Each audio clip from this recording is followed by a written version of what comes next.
Hello à tous les explorateurs du e-commerce. Nous sommes de retour dans cette nouvelle unité de la formation E-Commerce Nation Academy. J'espère que vous êtes en pleine forme pour ce shoot régulier de connaissances e-commerce. Maintenant que vous connaissez votre potentiel de rentabilité, il est temps de savoir comment rendre intelligible votre projet par des tiers.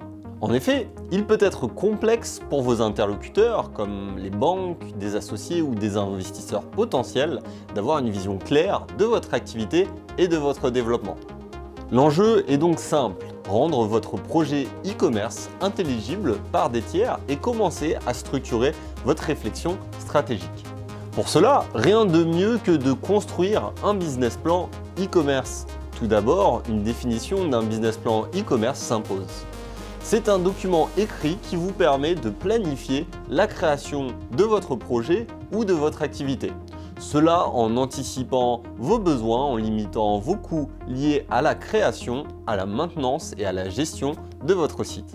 L'objectif d'un business plan e-commerce est donc de présenter toutes les étapes et actions à mettre en place pour pérenniser votre entreprise et valider la rentabilité de votre modèle économique. Pour cela, vous devez faire apparaître les dépenses et revenus qui sont liés à votre activité pour pouvoir identifier à quel moment vos objectifs seront atteints. Un business plan bien construit peut vous permettre de prioriser vos actions et de dresser des hypothèses de rentabilité. Dans une grande majorité des cas, les business plans sont tous structurés de la même manière, avec trois grandes parties. La première, présentation de votre projet e-commerce. La deuxième, un plan d'action stratégique à mettre en place. Troisième, l'estimation du budget et prévision financière. Voyons ensemble les trois étapes pour construire son business plan e-commerce. La première étape, c'est la présentation de votre projet e-commerce. Pour commencer, la première étape consiste à présenter les fondamentaux de votre projet afin de bien comprendre le contexte e-commerce et de votre marché. Pour définir un plan d'action, il est nécessaire d'avoir une analyse complète de votre offre et de votre marché. Voici les 5 éléments à mettre dans cette première partie. Une présentation de votre entreprise, le profil de votre entreprise, votre produit, votre cible, votre marché. La présentation de votre entreprise est l'idée directrice. En premier lieu, vous devez faire une présentation rapide de votre entreprise en indiquant le nom, l'adresse de l'entreprise et le nom des responsables. La date de création de l'entreprise, l'objectif de la société, le modèle économique, le statut juridique ou encore le capital et la nature des apports. Ensuite, il est intéressant de présenter l'idée centrale de votre projet. En quelques lignes, formulez vos objectifs, votre mission et votre philosophie. Montrez la valeur ajoutée de votre projet et son principal avantage compétitif. Le profil de votre entreprise. Dans ce deuxième point, vous pouvez présenter votre entreprise et notamment celui qui a créé le projet. Pour cela, il est pertinent d'exposer une hiérarchie et de résumer les compétences de votre personnel. En ce qui concerne le e-commerce, les compétences à mettre en avant sont soit des compétences produits, création du produit ou connaissance du marché, les compétences techniques comme la programmation, la gestion de la plateforme ou encore le développement, les compétences en marketing, acquisition de trafic et conversion, les compétences en logistique, gestion de stock, gestion des envois et des retours, et les compétences en finance comme la comptabilité. Autre point à notifier, c'est ce qui va conférer à votre e-commerce un avantage compétitif. Pour cela, vous devez répondre à ces questions. Pourquoi avoir créé mon e-commerce? Quel sera mon rôle? La position sur le marché? Qu'est-ce qui va vous différencier de vos concurrents? Quels sont vos objectifs à long terme? Sous quelle valeur souhaitez-vous être identifié? Passons maintenant au produit. Dans ce troisième point, vous allez devoir montrer que votre projet e-commerce est viable et rentable. Vous devez donc évidemment présenter le produit que vous comptez vendre aux consommateurs. Pour cela, vous allez devoir répondre à ces quelques questions. Qu'est-ce que vous vendez? À quel prix vous le vendez? Quels sont les prix appliqués par les concurrents? Pourquoi votre produit est rentable? Quelles sont les marges de profit attendues? Quel problème votre produit résout pour votre client? Comment s'organise la production et la livraison? Quels sont les coûts liés à ces éléments? Ne pas oublier de noter également les accords que vous pouvez avoir avec des fournisseurs, des propositions commerciales, un service client personnalisé par exemple. Bref, tout ce qui donne un avantage à votre offre et à votre produit. Si dans le cas où vous êtes en dropshipping et que vous vendez des centaines de produits, expliquez quels produits, tendances vous comptez vendre et détailler les principales catégories. L'objectif est d'avoir une vue d'ensemble de votre offre. Passons maintenant à votre cible. Ce quatrième point va s'intéresser à votre cible. Cette partie, nous l'avons évoquée précédemment dans cette formation, dans l'unité déterminer sa cible idéale et le persona. Pour bien comprendre son marché, il est nécessaire d'avoir défini clairement sa cible. Voici les éléments que vous devez notifier. Votre public cible et ses caractéristiques démographiques, les problèmes des consommateurs que votre produit aidera à résoudre et leur habitude d'achat, les facteurs qui vont influencer l'achat et pousser les consommateurs à acheter chez vous plutôt que chez un concurrent. Voyons maintenant votre marché. C'est la cinquième partie, votre marché. Vous pouvez donc reprendre les grandes lignes de l'étude de marché et de l'analyse concurrentielle dans cette partie. Ici, vous devez présenter la situation du marché auquel s'adresse le projet, lister les concurrents et afficher votre positionnement. Voici les informations qui doivent être présentes.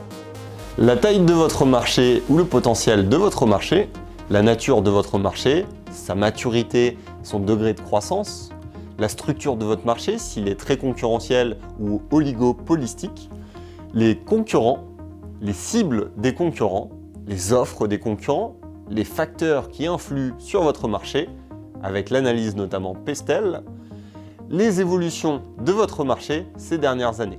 Vous l'aurez compris, cette première étape reprend les différentes parties que nous avons vues précédemment dans la formation, comme le marché, la concurrence ou encore la cible. Vous avez donc déjà tous les éléments en main pour remplir cette étape. La deuxième étape va être consacrée au plan d'action et à la stratégie à mettre en place. Maintenant que vous avez présenté votre entreprise, ce que vous allez proposer aux consommateurs et votre marché cible, il faut maintenant montrer comment faire. Pour cela, vous devez présenter votre plan d'action et notamment votre stratégie marketing. Ces actions à mettre en place doivent être chiffrées et réalistes, avec comme objectif d'atteindre progressivement le résultat attendu. Finalement, cette partie doit répondre à cette question. Comment va-t-on réussir à attirer des visiteurs de façon constante sur notre e-commerce? Pour cela, vous devez présenter les objectifs chiffrés réalisables à atteindre, les actions à mettre en place pour chaque action que vous avez identifiée, que vous devez définir des indicateurs afin de comparer vos réalisations avec les prévisions initialement effectuées. Cela permettra de mesurer l'efficacité de votre plan d'action et le coût des actions et le délai. Il faut alors présenter vos stratégies marketing et de communication. Il y a de nombreux choix qui s'offrent à vous. Voici les plus utilisés. Les stratégies d'email marketing, les stratégies de référencement naturel ou SEO, les stratégies de référencement payant SEA, les réseaux sociaux, le marketing de contenu, l'affichage publicitaire ou encore l'événementiel. Pour avoir une idée plus précise des canaux à choisir, vous pouvez vous référer à votre analyse concurrentielle et la répartition des canaux selon le trafic de vos concurrents. Nous conseillons au départ de concentrer vos efforts sur les canaux suivants. L'aspect référencement naturel, c'est l'un des leviers avec le meilleur retour sur investissement pour l'acquisition client sur le web avec des stratégies de contenu. Les réseaux sociaux, l'aspect communautaire peut être une source de croissance organique et de fidélisation. Le référencement payant, c'est un levier intéressant à tester pour développer votre conversion à court terme. Prenons l'exemple de nos vélos Fixie. Nous voulons atteindre 5000 visites mensuelles et un chiffre d'affaires de 11 250 €. En prenant en compte les différentes données que l'on a obtenues précédemment, soit un produit éco-responsable et unique, une concurrence assez faible sur le web, une cible jeune et active, présente sur les canaux digitaux, nous avons décidé d'axer notre stratégie autour de 4 axes. le référencement naturel avec de la création de contenu, le référencement payant avec un ciblage spécifique sur notre cible, les réseaux sociaux avec un volet communautaire et un mailing pour garder le lien avec nos potentiels clients. Pour le référencement naturel, nous allons opter pour une stratégie de contenu et comptons faire des articles de blog sur des thématiques fixes comme comment transformer mon vélo en pignon fixe, puis se positionner sur des mots-clés spécifiques comme pignon fixe ou encore vélo vintage. Cela ne va pas nécessiter un investissement en termes d'argent, mais plutôt en termes de temps. L'objectif est de réussir progressivement 1500 visiteurs mensuels grâce à cette stratégie. Pour le référencement payant, il est conseillé de tester pour voir sa capacité à convertir et avoir des résultats sur du court terme. Le principe du référencement payant est que vous payez lorsque l'internaute clique sur votre publicité selon un système d'enchères et de qualité. Plus l'annonce sera pertinente pour l'utilisateur, plus le prix au clic sera bas et l'annonce mise en évidence. C'est une technique qui est rapide à mettre en place. Selon les mots-clés où vous voulez positionner votre publicité sur Google, le coût par clic ou CPC va varier. Vous pouvez obtenir une estimation grâce à Google Display Planner. Dans notre exemple, nous voulons nous positionner sur Fixie, le mot-clé Fixie. Le coût par clic est de 0,5 €. Nous voulons dépenser 200 € mensuels et cibler les grandes villes. Sur un mois, cela revient à avoir 400 clics. Pour savoir si c'est rentable, il vous suffit de multiplier le nombre de clics par votre taux de conversion. Pour notre exemple, avec notre taux de conversion de 0,5%, ces 400 clics peuvent potentiellement générer 2 commandes par mois, soit le prix de nos vélos multiplié par 2, donc 900 €.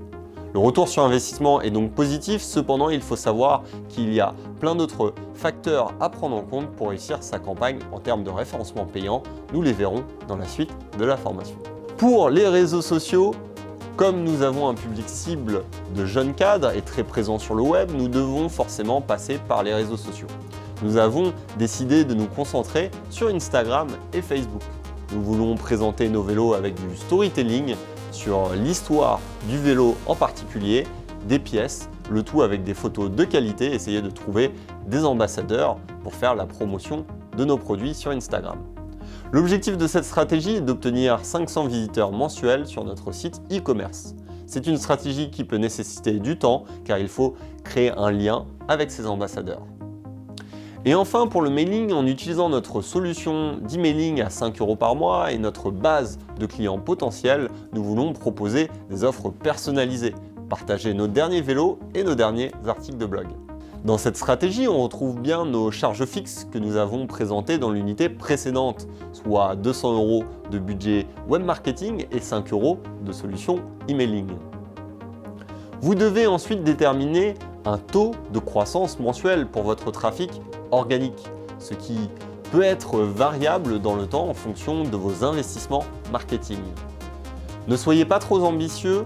Pour un taux de croissance mensuelle de plus de 10%, vous devez prévoir de grosses dépenses marketing. Si vous n'avez pas d'idée précise des actions que vous allez mettre en place pour promouvoir vos produits, vous pouvez toujours aller regarder au niveau de vos concurrents. Analyser les actions marketing de vos concurrents et des top acteurs du marché pour s'en inspirer est une technique très utile et pertinente pour aligner votre business avec la demande consommateur. Passons ensuite à la troisième étape de votre business plan e-commerce. Il s'agit de l'estimation du budget et la prévision financière. Cette troisième étape reprend l'unité précédente et votre business plan e-commerce chiffré. Vous devez l'intégrer dans cette étape. Vous pouvez l'affiner avec les compétences dont vous avez besoin pour la mise au point de votre stratégie, recrutement ou sollicitation d'agences par exemple. C'est généralement cette partie que vous allez présenter à votre banquier, à votre comptable et à d'éventuels investisseurs pour le financement de votre projet. L'objectif est alors de montrer l'évolution de votre site e-commerce dans le futur ainsi que le revenu escompté qui permettra d'atteindre un retour sur investissement. Alors en fonction des leviers marketing sélectionnés dans l'étape 2, vous allez pouvoir construire et présenter un budget prévisionnel cohérent au niveau des prévisions et des dépenses. Voilà, vous avez vu comment faire un business plan pour votre site e-commerce. Grâce à toutes ces informations, vous allez avoir une image de votre activité en partant des compétences jusqu'aux éléments financiers. Une personne extérieure pourra comprendre votre activité avec ce document. On se retrouve dans une prochaine unité pour un nouveau périple de connaissances. À très vite pour une prochaine exploration de la nation du e-commerce.